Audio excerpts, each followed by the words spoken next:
Good morning mga ka-Orgods! Good morning! Magandang araw sa inyong lahat. Kagigising-gising lang natin mga ka-Orgods. Medyo inaantok-antok pa tayo. Ayan. Ang cute ng kortina ko, no? Plastic. Dark siya mga ka-Orgods. Ayan siya. May reason yan bakit plastic yung kurtina ko mga ka-Orgods. Explain ko sa inyo, no? Yan ang kurtina ko dito sa kwarto. Alam niyo bakit kasi mga ka-Orgods, kung bakit ganito yung kurtina ko? Ito ang explanation niya. Pag summer kasi mga ka-Orgods, dito sa Poland or sa ibang part ng Europe, pag summer, ang haba ng umaga. Mas mahaba yung umaga kaysa sa gabi. Kaya ito ang nagiging kurtina ko. Para matakpan talaga siya ng totally. May nabibili naman. Pero syempre, bakit ka pa bibili kung magagawa naman natin ng paraan? Kaya mga ka-Orgods. Kaya ito na yung ginawa ko. Ito na yung ginawa kong kurtina. Ganyan talaga. Tapos ipitan mo na lang. Okay na yun.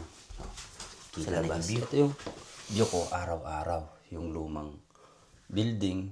Pero maganda yung loob niyan. Parang itong apartment ko, itong room ko. Luma yung labas niya. Pero maganda yung loob. Ito yung loob niya kasi. Mga ka-Orgods. Yan yung view ko araw-araw. For almost 1 year na. Ayan. Tapos yan yung labas niya. Yan yung view niya sa umaga, mga ka-Orgods. Maganda yung sikat ng araw ngayon. Pero huwag kayong papaloko pag ganitong winter na. Hindi porket maaraw yan, mainit yan. Pero ang totoo niyan, mga ka-Orgods, malamig yan pag nasa labas ka na. Ayan. Kaya huwag papaloko pag winter na, mga ka-Orgods. Lalo na October. Ako, Happy Oktoberfest na. Oh, sorry, hindi na umiinom. Ay, mga ka-Orgods, ang sarap matulog. Yung tipong hinahatak ka pa ng kama mo. Ay, grabe ba? Ready, tugo na. Maya-maya. Naglalaba pa naman kasi ako, mga ka-Orgods. Dahil maaga pa naman.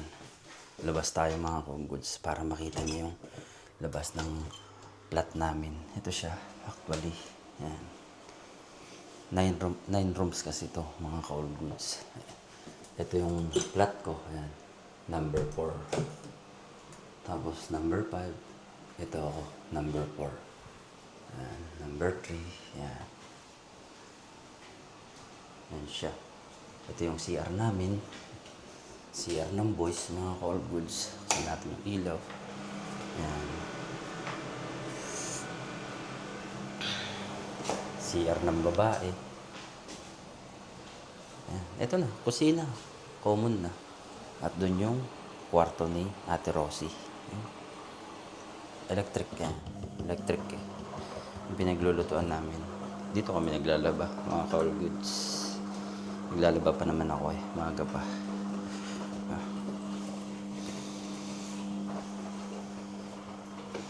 Tapos, dalawa yung rep din namin.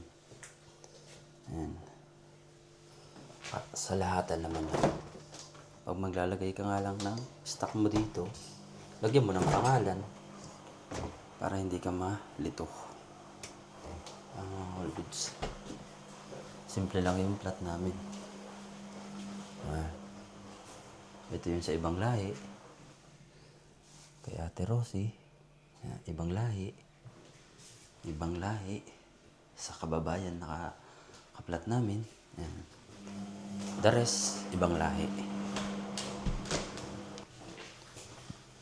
Sa plat kasi namin, may iba-ibang mga kasama ko. Ibang lahi in short. Kaya, syempre, alam mo na, ibang lahi. Pag ibang lahi, bawal masyadong mag-ingay. Yung Ibang Pilipino lang naman ang maingay. No? Respeto. Yun ang daily vlog, mga ka-all goods. Susunod na.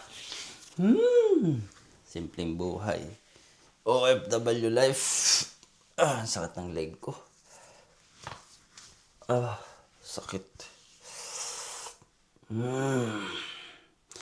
So, yun na. Yun na ang lagi nyo makikita sa akin araw-araw. Wala na yung kamote. Wala na yung tanim naming mini garden na nung nandun pa ako sa Warsaw. Diba? Yan yung mga nakakamiss dun. Yung may libangan ka pag day off mo. May matatanaw ka. May balcony ka. Dito wala akong balcony. Bintana lang yung meron sa akin. Yun. Minsan may ibon dyan. Ganun. Minsan nagpapakain ako ng ibon dito. Dyan sa labas. Yan. Nagpapakain ako dyan ng ibon. Minsan kinakausap ko na yung mga ibon dyan. Pag nagpapakain ako. Minsan nagsasalita naman sila. Diba? Yan yung epekto pag wala kang kasama sa room. Yan. May kasama naman akong mga Pilipino dito. Pero hindi kayo masyado nag-uusap kasi alam mo na, pagod sa trabaho. Minsan na magkita-kita, gano'n. Unlike katulad nung nandun pa ako sa Warsaw. Na pag nagkita-kita, banding. Kahit after trabaho, banding. Yan. Pag naisipang gumala, banding. Dito wala. Yung ibon lang. At saka yung building, mga ka-all-goods. Yung nakikita ko. Ay! Yan. Kaya minsan kinakausap ko talaga. Kwak, kwak, kwak, kwak, kwak. Ganun lang yung sagot. Yan na, all goods. Ganun talaga ang isang OFW. Sa bansang malamig, sa bansang Europa. All goods. Have a nice day.